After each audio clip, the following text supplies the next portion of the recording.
জনপ্ৰিয় অভিনেতা কিশোৰ দাসৰ চিকিৎসাৰ সম্পৰ্কে আহিছে এটি নতুন খবৰ। কিশোৰ দাসে কৰ্কট ৰোগত আক্ৰান্ত হৈ বৰ্তমান মুম্বাইৰ প্ৰিন্স আলী হাস্পতালত চিকিৎসাধীন হৈ থকা কথাটো সকলোৱে গম পায়। কিন্তু কিশোৰ দাসৰ শৰীৰৰ কোন অংশত কৰ্কট ৰোগ হৈছে সেই কথা কোনেও গম পোৱা নাছিল।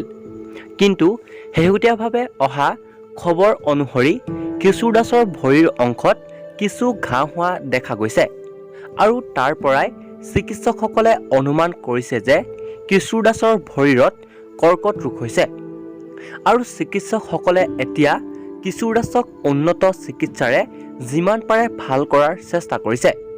গতিকে আপোনালোকেও যিমান পাৰে প্ৰাৰ্থনা কৰিব যাতে কিশোৰ দাস সোনকালেই সুস্থ হৈ পুনৰ যেন অভিনয় জগতলৈ ঘূৰি আহিব পাৰে।